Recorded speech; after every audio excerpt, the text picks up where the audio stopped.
Hello! Today we are here to discuss Beyond the Sun from Rio Grande Games.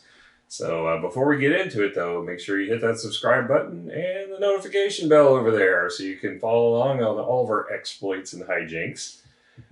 So this game was a 2020 release, and it's actually we actually have reviewed this before we actually had the channel doing videos. So this is, we had just to basically start out doing some text-based quick, like blurb type reviews before we got into camera. So this game we played before video, so we wanted to make sure we got a review of this with the camera.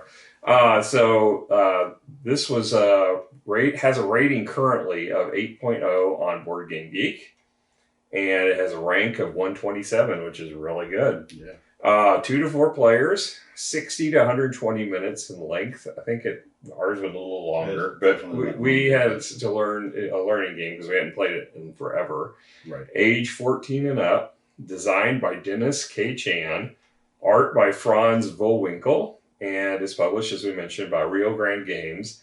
It's $84.95 MSRP, which is pretty pricey. Yeah. But at Card House, they've got it listed for $58.29. Miniature Market has it for $60.99. So Card House looks like the cheapest place to go for it if you're looking for it. So now on to quality of components. So you do get some nice screen printed wood. Mm-hmm. For Rio Grande, that's actually pretty good because a lot of their games, the quality is not what they're known for. Yeah. You have inlaid boards, but these are the most minimally inlaid boards I've ever seen. The pieces just barely sit inside of it. It's maybe a millimeter's depth. Right. Just enough to let you know that's where the piece goes. But the dice, the slots there are almost useless. I mean, they're good for the sides, but like they don't fit into the niches on the edges. They don't keep the niches. Definitely don't keep them in place. Yeah. So all in all, these are not the best. It has a nice large board. Mm-hmm. It's definitely a table hog. It is. We were probably trying to play this on a long table at a pseudo convention at our friend's house over the weekend, and it was hard to fit it all on the table. Yeah, we were only using half the table too, I think. Well, we had a little over half because there was some food product at the end of the table there that we were trying to keep off the game. Right. But we had it. I think the bigger issue was the width and the length. Yeah. So we just kind of had to spread things out wherever we could fit them. Especially when you have the player boards. So if you've got 3 or 4 players and you're trying to put 2 of these on each side, in addition to this wide board and the auxiliary board and all the cards that have the things that you're collecting. It takes a lot of real estate. Yeah. It is definitely something that takes a little time to set up too. Not horribly bad, but you do have to put a lot of cards out, and you got to get your boards all set up with all your pieces. So there's a lot of time setting this up. The bigger length of time when we get to the rules is interpreting the rules. But as far as the components, the cardboard is all minimalistic as far as theme. We'll talk about that later. The card stock, it's decent. It doesn't have any finish at all. It's no linen finish. It's smooth. All in all, I can't say the pieces are outstanding. I'm probably going to give this a 6.5 just because of all the screen printing and the dice being, custom. Well, they're all the same, but they're small and they have designs on them. Right. Yeah, I think I'm going to go with you on a 6.5. You got some nice stuff. Mm-hmm. You can see they made an effort. They did. Kind of a minimal effort in some areas. Yes. But the effort was made. And so it's a little, like you said, it's a little bit higher quality than some others of their game, the Rio Grande Games. Yeah. All right, so moving on to theme. I love the space theme of this, but the tiles just look like they cut out some basic cardboard and put them on there. I mean, there's no art whatsoever. They're just extremely minimalistic. The cards, they have like a lot of white space on a lot of the cards. Yeah. They could have done something more with the art, I think. The board looks fine, but there's just a basic Earth or planet-like or Earth-like planet in the background. I do like the skill tree and the way it looks on there, but it needed something. I mean, you got a whiteboard that basically just has the bare bones information. They really like white in this game. They really do. I mean, it's a nice contrast, I guess, because you have the space, which is dark, but you've got just this glowing white everywhere. And then the spaceport actually looks pretty nice. And the planet cards are nice. But, it's just, everything's so minimalistic. I'm not sure why up here it says sun. Yeah, it's just like they cropped the board. Yeah, it doesn't even quite say sun. It's part of the sun. Part of S and then UN. Yes. Yeah. So it seems like they could have done something more with this game because it is an interesting theme, and I do like the light color contrast, but it needed something. I like their iconography. They have some good iconography. Yeah, the iconography is easy to read and interpret, which is good because the rules were not. So having the iconography as simple as it was made it a lot easier to interpret the rules. Yes. So given the balance of this, I'll give it a 7, I think, because it is easy to understand the iconography.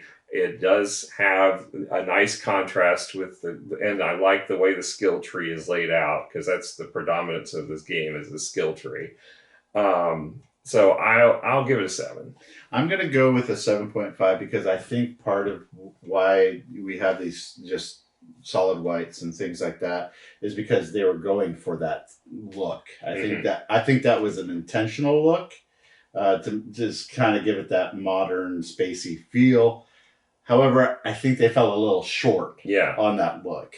Again, the intention was there, but I think that they could have been pushed a little further. I think these tiles are what bothers me the most. They're just so basic and white. It's just... I mean, they have these shapes where they could be placed. I mean, they could be the same shape. I mean, there's just, I don't know. I agree. The tiles are pretty. Yeah, I mean, it looks like a punch board that was never printed. Just the white, right? Because you get those and you throw them away, and it's like, oh, well, we could save them and write that words on them and make it part of the game, right? Or maybe like a demo copy, before you're designing it. Yeah, that's what the tiles look like. All right, so moving on to the rule book. So the rule book, we were trying to interpret this. It is a 24-page rule book, and we had a friend of ours who struggled considerably while we were trying to read the rules, just to follow along. And I had a hard time kind of following along too, which I did as I was reading it. So I think we had to get in and actually start doing like the actual demoing of as we went through, and I think that helped. And the game, the rule book layout, the way it's laid out is not intuitive. Yeah, it's again very white. They got lots of white. They got pictures in there. There are pictures. The pictures are helpful, but there's few and far between in the book. I mean, there's a lot of white space to picture. Right. And then the actual mechanics is in what is called the glossary, which is you'd think of a glossary as like terms or like defining terms, because it's defining the whole action. Yeah, because starting at page 13, you start getting into the glossary of effects. Normally, in most games, you only have to read up to that. Whenever you read how to play the game and the actions, and then the game end. And then you don't have to read anymore, and then you can just reference this. This game, you have to read everything because the actions are not described at all. They're all contained in the glossary, and they're all referencing the iconography. Right. So it was. I thought we were done with the rule book at page 12, and I was like looking forward to starting. And I'm like, no, there's no way we can play this game. How can we play it? We don't know what to do. Exactly. We don't know what the actions are. So it is definitely you're going to read all 24 of these pages. Yeah. Given that, I'm probably going to give this a 6. I think That's the best I can do with this one. It is a beast to learn. That we'll talk about in a minute whether it's worth it. Yeah. I definitely was thinking the same thing. 6 is right on the money because it explains it. It explains everything. Just its layout and it's cumbersome reading. Yeah, but it's there. Yeah. And there is a second rule book, which is, one, it's the setup for the game if you're playing with a 4-player game, and then the variants that you play with less players. And then they do have, each one of the boards is 2-sided where you can play with and it might be why they did that. No, it's not 2-sided. There's an extra board. Oh, okay. So there's 2 sets of boards, one for basic and one for advanced game. And then there is also a expert variant where you have a tableau for the different skills. That sounds great. Yeah. So I like the fact that you can level up in the game. So there is another. It's just a 2-fold attachment. Sounds like a game to try. Yeah. I love when they give you like a little extra in a game to keep it fresh. So let's talk about the gameplay. So this game, as we mentioned, it takes a while to get into it, but once you do, it's an interesting game. So basically you have a board that you're managing that is your production each round.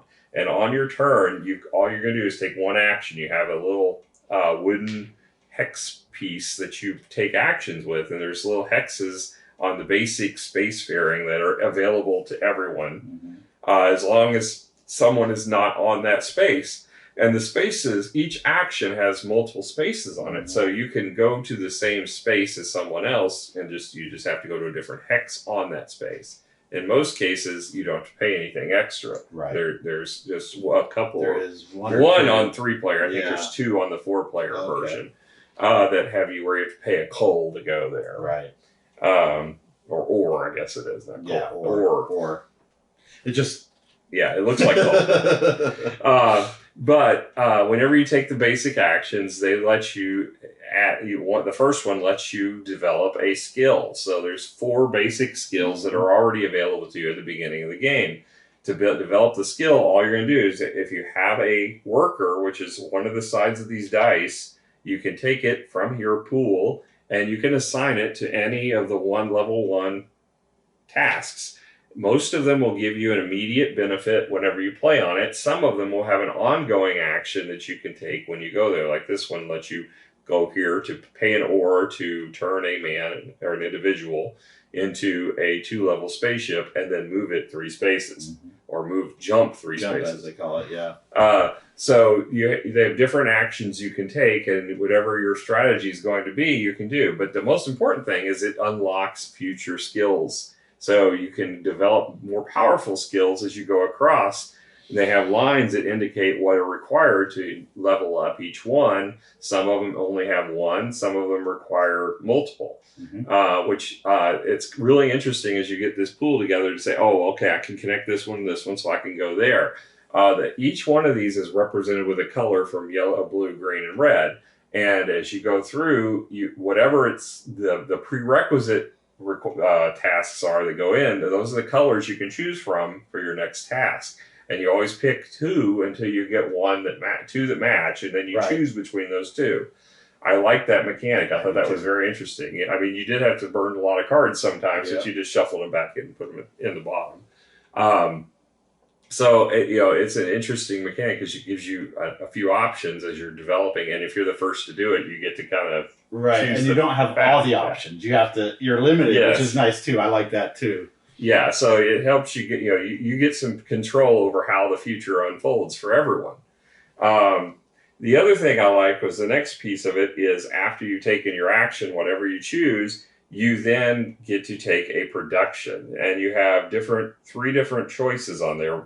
2 that you're going to use commonly, which is population growth and ore production.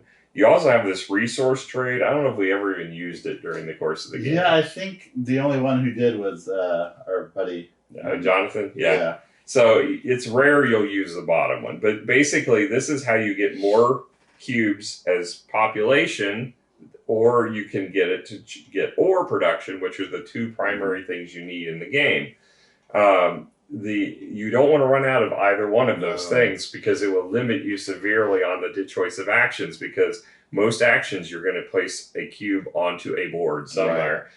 It's very much a balancing act. Yes. You got to keep that balance, or you're going to fall short in one area. And most of them also require energy using the ore of some kind.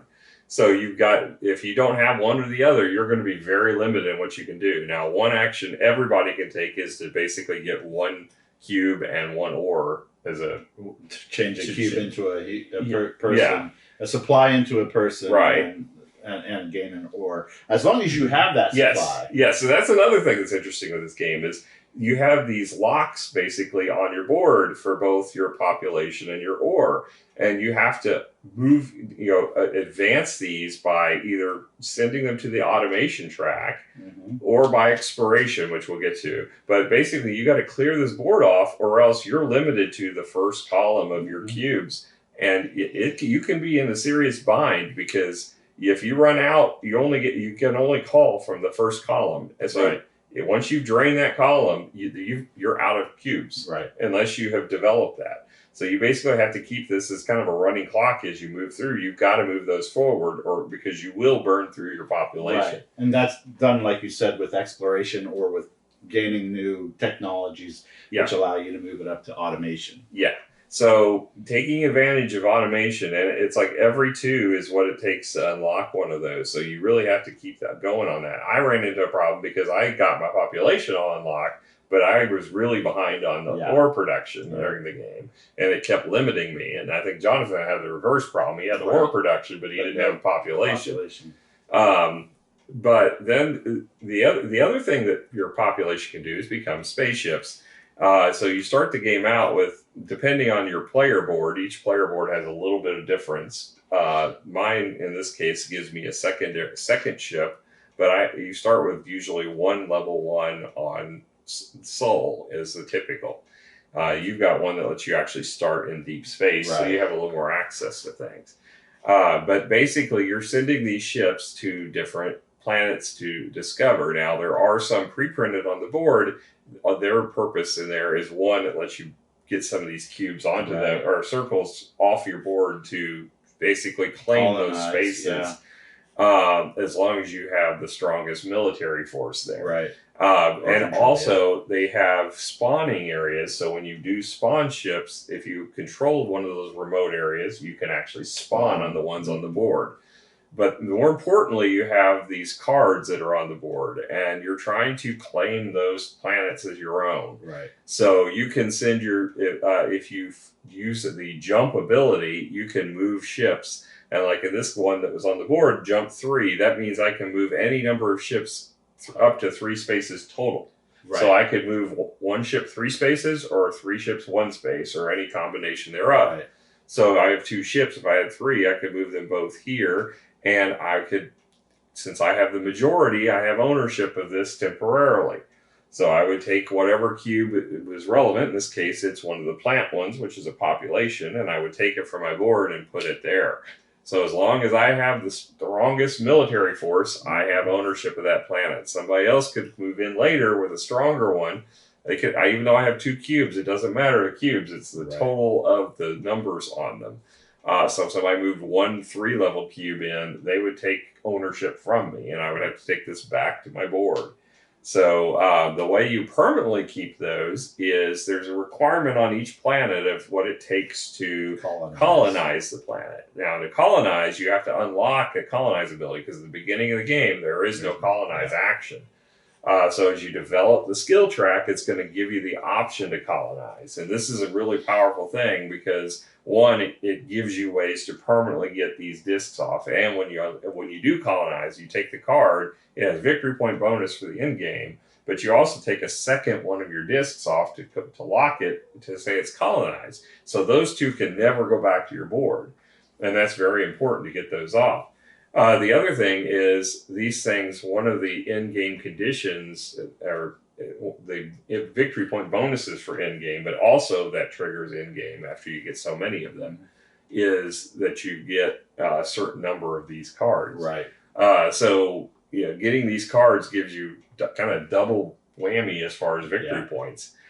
So this is something I didn't take advantage of nearly enough because I started out the first one. I was the first one going exploring, and then I kind of backed off, and you took over. Yep. And then I was focused then on getting to level 4 because that was another one of the conditions is getting getting a level 4 technology. Yeah, you started focusing in on the technologies. Jonathan started focusing in on the exploration, and you kind of got to do both. Yeah, you've got to balance between the two. Mm-hmm. So yeah, and there's there's 4 bonus cards out. I'm not sure if that varies from player count, but for 3 players, it was definitely 4, and 2 of them are basically from a pool that 2 are always the same, and then the others are kind of random. Yeah, right. So you've got a mix that come up from game to game. And so it can change the strategy of how you're playing the game based on that alone.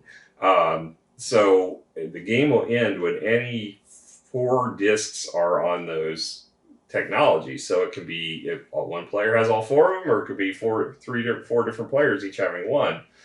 So you've got to figure out and kind of keep track of what everybody's doing because the game can end in a hurry. Yeah. It was a long game for us, and then suddenly it ended really quick because I think we got 3 of those discs back to back all of a sudden. So yeah, it can end before you're expecting it to. But I mean, it's a lot of unique balancing of strategy on this because of the focusing on the skill tree development. I love the skill tree. I do too. And you're balancing your own personal board, which also automation gives you victory points too. So you get some victory points there. You get some victory points from developing, exploring. You get victory points for each level of your technology tree you've got access to for your particular color.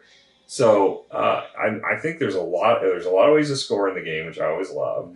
There's a lot. It's a unique strategy game. It's once you get past the messy rule book, it's not that difficult. Right, it really isn't. And if you get the concept of the columns, basically these are locked columns that you can't get access to. That was where Jonathan, I think, was struggling a lot. Yeah, it is. Because these, while you take them out of the first column always, but you only can take 1 from each. So as you unlock, if I unlock this column, I only get 1 out of this one and 1 out of this one. And you've got to follow what the discs tell you as you go across. And but when you reload, if you get any supplies back, they always go back from the right first. Right. So you don't get them back in your early access ones. You get them back at the end. So you've got to keep an eye on your supplies.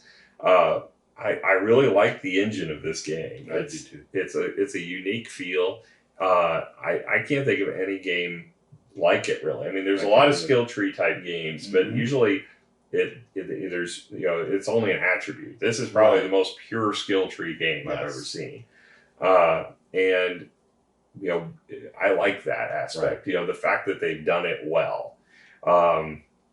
I can see why it's in the top 200 certainly. It's definitely a strong, solid game. That said, it's a polarizing game. Right. If it's a game that if you have trouble making it through complex rules, it's going to be a struggle for you. Yes. If you might find this dry. Miranda does not like this game. She found it very dry when we played it. There isn't a lot of theme beyond the fact that it's space. It's just very generically space. So the fact that it was just a pure skill tree, she found it boring. But when we played it, we both really liked this game. As far as my rating on this, I'm probably going to give it an 8.5. I think that's where I'm at.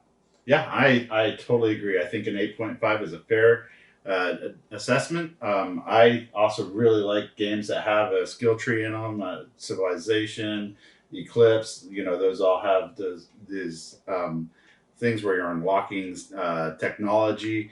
And I like that stuff for some reason. I just really like the excitement of gaining a technology. And I really like that this one, I'm not sure what technology I'm going to see, but I want it. Yeah.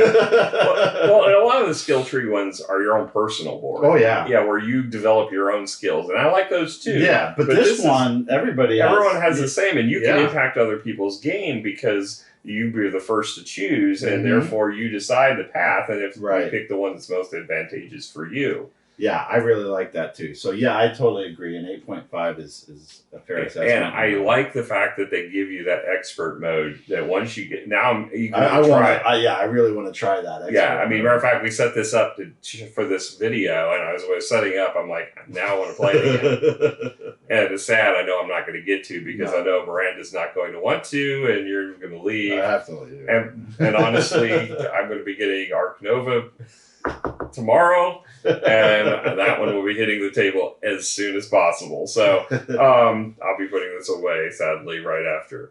But I really enjoyed it. I'm glad I took it this weekend to get back to the table again and give it another try because I really did want to get this up on review, and I didn't know how I was going to do that because Miranda I knew was not going to play it again. So depending on your taste, if you watch our videos and you tend to lean more towards Miranda's taste, you're probably not going to like this game. If you tend to lean towards my taste, Robert's taste, Kevin's taste, you're probably going to like this game a lot. So your opinion may vary. So all right, well, thank you for joining us, and make sure if you haven't already, hit that subscribe button. If you have, don't do it again because then you'll lose your subscription to us. So until next time, we'll talk to you later. Bye.